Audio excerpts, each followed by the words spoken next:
Good afternoon. Welcome all of you who joined us. Media Center Ukraine in Ukraine form starts its work. It's the 9th year of the war, and it's the 166th day since the full-fledged invasion. I'm grateful to everyone who tells the truth about this war. And thanks to you, this truth could find people in any corner of the earth. So today, at 2:30 we have Natalia Gumenyuk, the Coordination Press Center of the Southern Commands. We'll be discussing operational situation in the south of the country. Now we have Yurii Poita, the head of the Pacific sector of the Center for Army Conversions and Disarmament Studies. Today we're going to be talking the bilateral China-Ukraine relations. So, Yurii, we know that from the beginning of the full-fledged invasion, the president of Ukraine did not have direct contacts with the leader of China. And we are also aware that such contacts our president would like to have. And if we quote him, he stated that it would be beneficial for both countries. So what's happening now, and what could we be expecting looking forward? Good afternoon. The relevance of this topic is extremely important, especially in the context of the Ukrainian-Russian war. And there are a couple of issues here. China is the leading economy, the leading player of the world, the permanent member of the UN Security Council. Also, China, according to a number of Ukrainian-Chinese documents, is qualified as a strategic partner for Ukraine, namely documents signed in 2011 and 13 state that. So Ukraine has friendly relations with China, especially on a number of issues related to agriculture and military technical cooperation. So at the first glance, China is supposed to have a pro-Ukrainian position, providing assistance to Ukraine.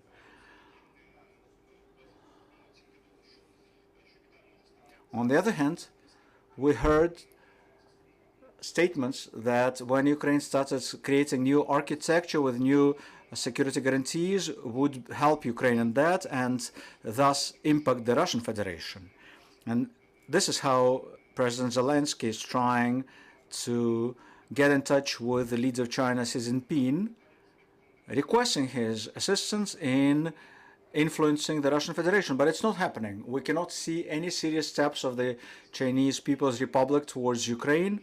We're trying to figure out what are the reasons for that and how to build the relations for Ukraine with the Chinese People's Republic. So what's the current status quo? The strategic documents of 2011 and 13, like I said, as of 2019, China became the biggest trade partner, $14.5 billion US, thus China becoming the biggest country Ukraine exports into.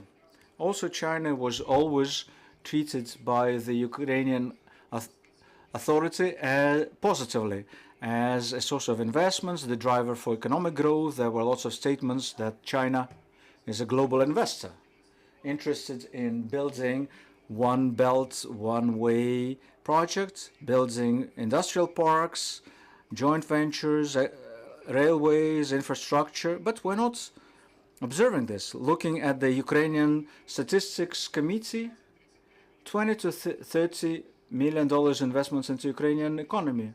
2015 through 2019, in total that's $127. That's 0.7% of all the investments into the economy of Ukraine, which means that China is not willing to invest into the Ukrainian economy, and the investments it made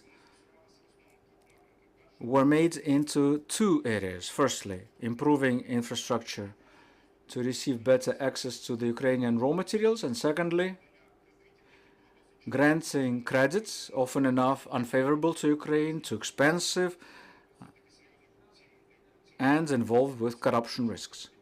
Military and technical cooperation was one of the priority areas for cooperation. Let me remind you that the first aircraft carrier, Laulin, was built in Mykolaiv and shared with China. There were lots of maritime and aviation and rocket building spheres, but military technical area was riddled with the following problems. China was moving in one area, Ukraine was selling technologies, equipments, military armaments, but received nothing from China in terms of technology or armaments that Ukraine needed at that time. We're talking about 2008 and 9. Ukraine needed air defense means, missile systems, anti-rocket systems, but it never happened. Another problem was Motor Sich case.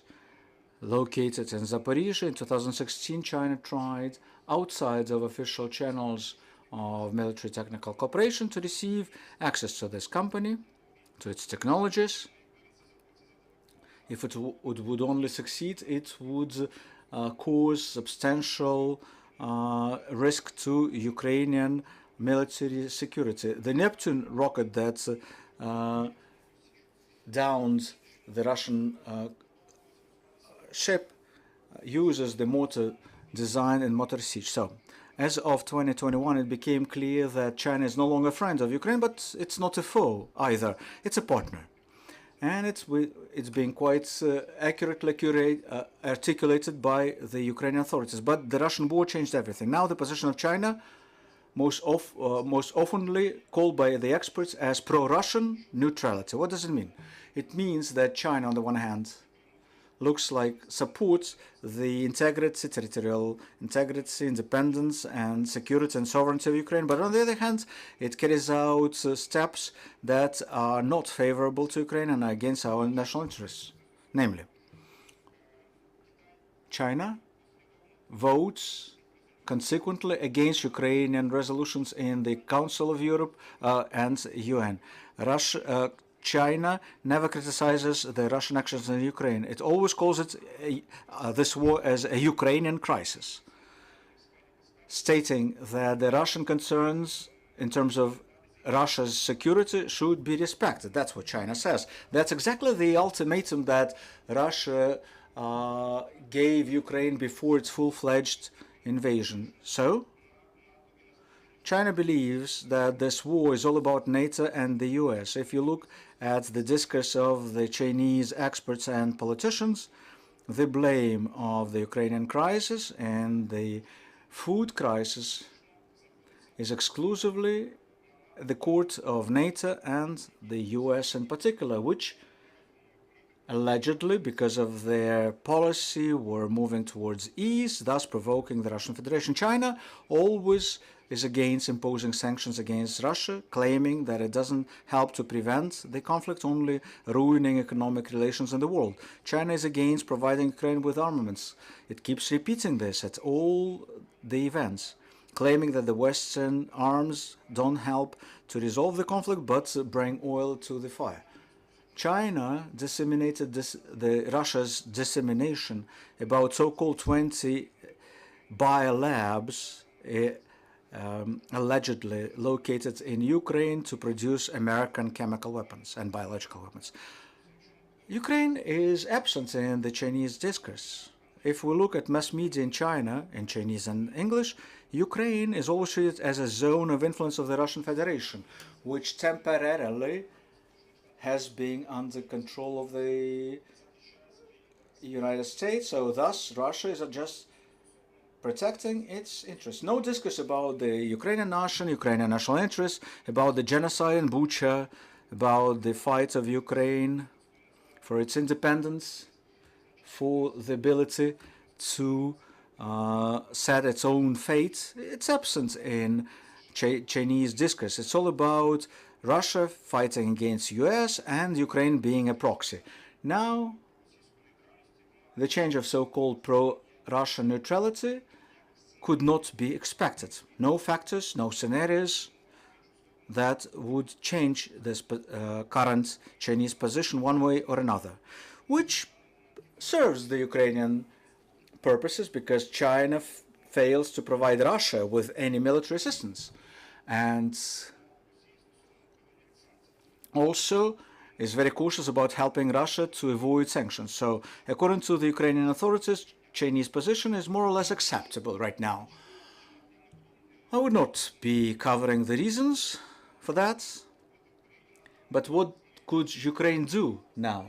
The basic strategy is not to make an enemy out of China, not to make any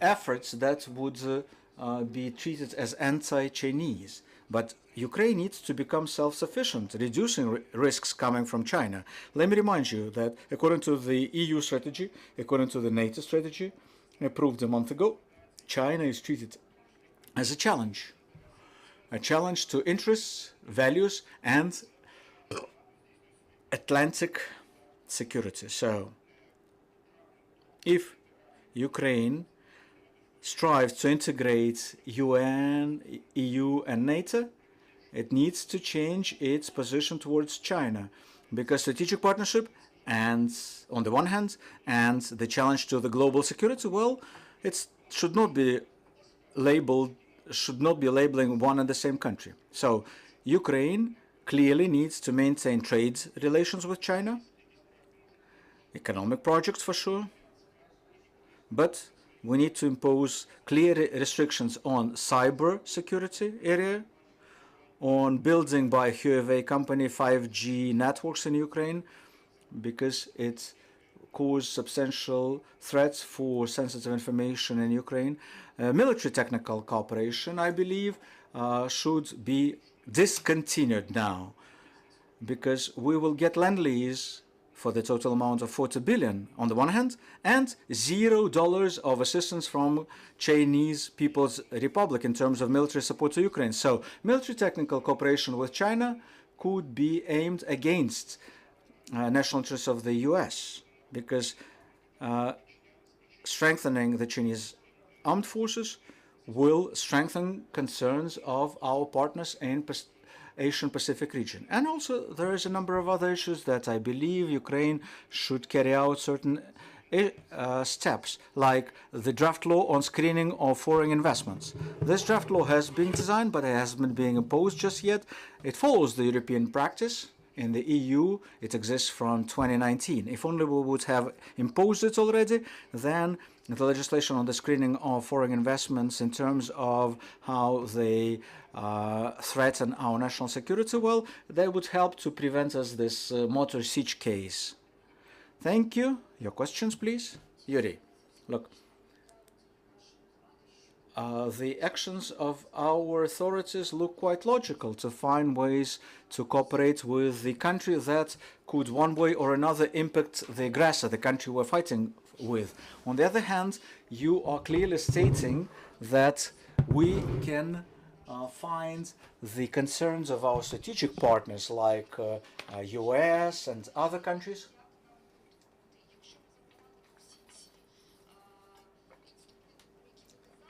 So what should we do in this regard?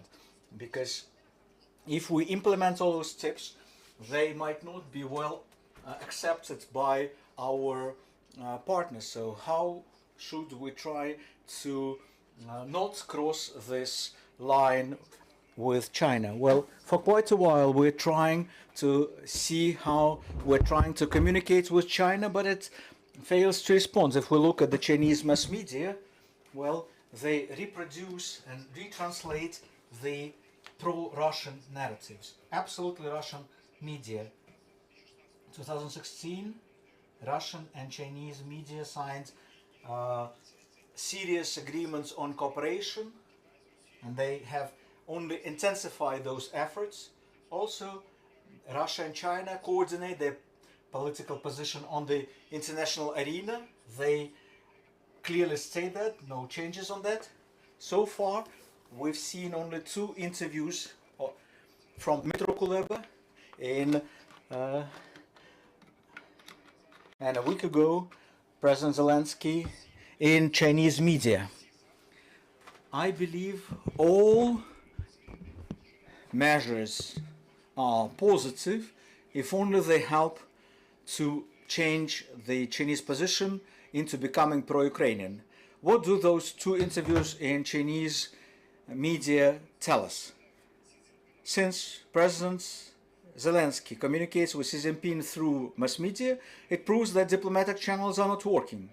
They cannot arrange elementary telephone call. It's not the official meeting, it's not about the state visit, it's just an elementary telephone call, and it cannot be arranged, and it's not Ukraine to blame. It's just China that fails to communicate in this case. So there are various ways how we can keep doing it, but China tries not to make anything that Russia would not like. So China, for some reason, values its partnership with the Russian Federation. The discourse, the communications with the Chinese experts only prove that. So what could we do now? All the measures I have enumerated are not for our strategic partners. These are the measures that would strengthen the Ukrainian self-sufficiency in mid-term and long-term perspective. Right now, everything's happening at the battlefield, meaning that there are no Chinese-Ukrainian projects to speak of, but we recognize that in a year or two, and Ukraine will have to build new relations with the Chinese People's Republic, supporting the Ukrainian interests. So those interests have been implemented in the EU because as a result of the discussion, they have been found to be the most optimal for NATO purposes. So I believe Ukraine will have to reconsider its relations with the Chinese People's Republic. I don't believe it would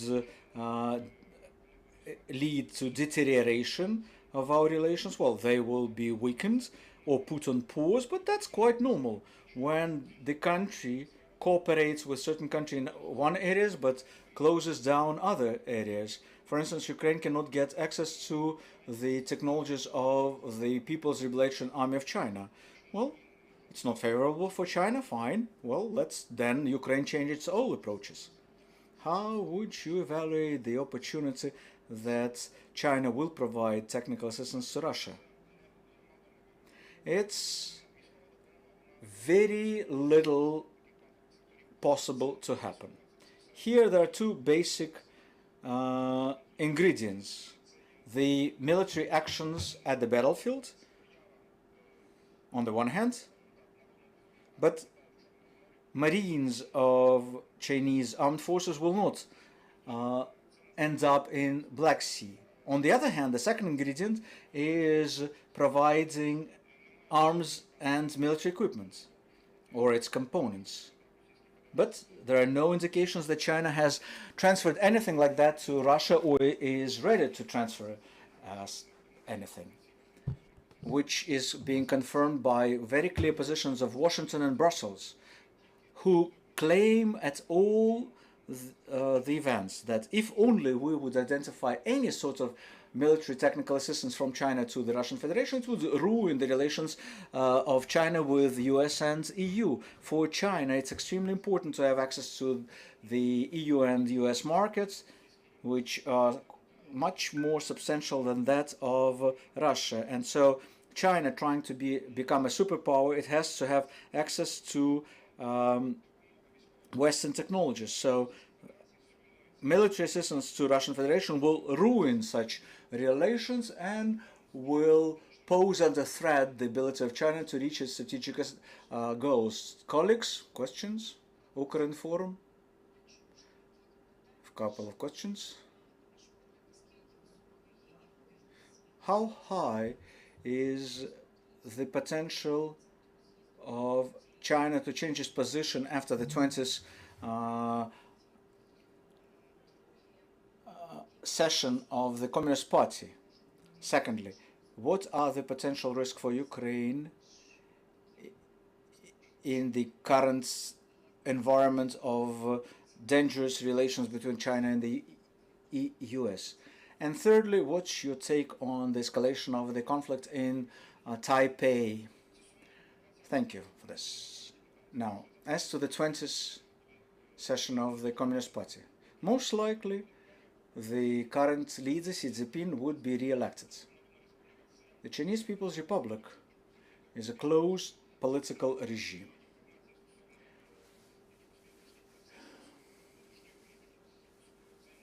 Any internal political discussions are confidential.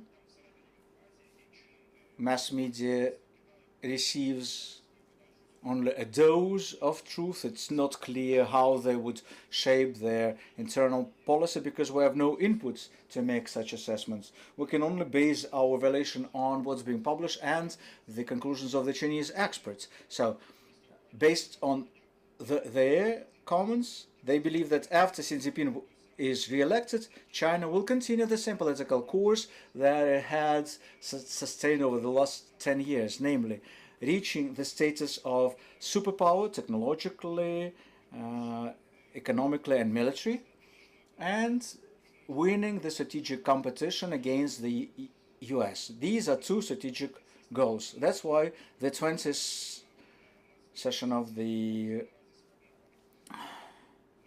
Communist Party would not impact that. A couple of months ago, in one of the EU countries, they carried out a very substantial brainstorming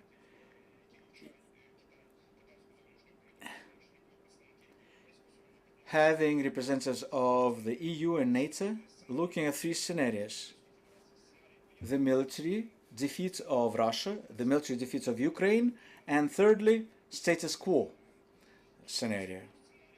Under all three scenarios, they thought what actions of China could be forecasted. According to the conclusions of this discussion, the actions of the, well, it's hard to be expected that China will change its actions. It will remain to be neutral, but pro-Russian neutral. There might be little regulations like buying more oil or selling chips to China, no more than that.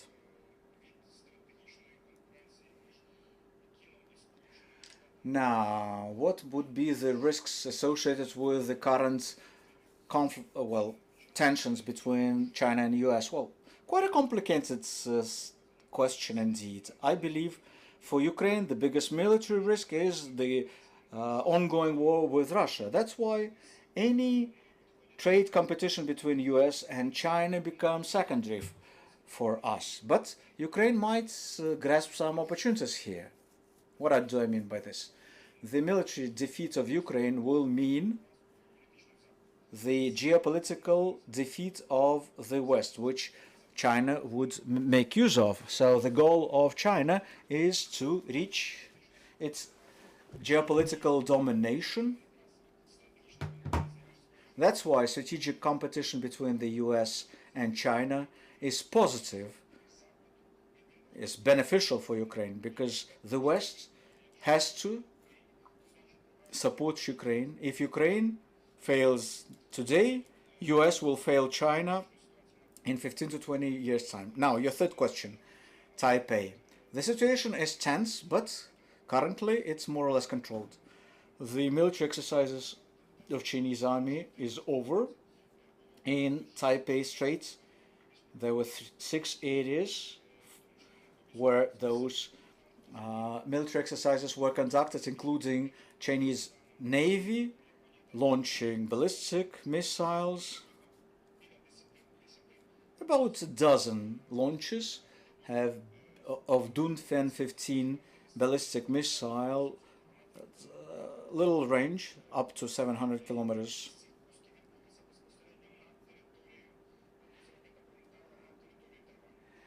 A couple of those rockets flew over the territory of Taiwan, Taipei. Those 6 zones were closer than ever to Taipei. the third Taipei crisis of 1995-96, they also had a couple of areas for military exercise, I mean China, but this time around they even crossed the 12-mile maritime zone of Taipei, which is unprecedented. Also, the Chinese People's Republic is crossing the median line between Taipei and mainland China, an unofficial maritime border. But there is no escalation. The military exercises caused ships and aircraft to cross those lines, which happened before. How would the events evolve? The best people to know this are Chinese military commanders. But my Taipei contacts tell me that the probability of the military conflict between the US and China is very low. The probability of China invading Taipei is very low for a number of reasons, but I won't stop on them because it would take too much time to explain. And right now, China will be gradually decreasing the military escalation. It will be winding out the intensity of those military exercises. Well, some new exercises might be announced, of course, but in diplomatic and media spheres, the situation will remain to be quite acute. The US-Chinese relations will deteriorate substantially because of that. China will keep threatening Taipei with their strategy of gray zones, but the probability of military conflict right now is assessed to be of low probability. Thank you, Yurii Poita. Thank you for such a conversation. Next briefing will happen at 2:30. We'll discuss the situation in the south of Ukraine.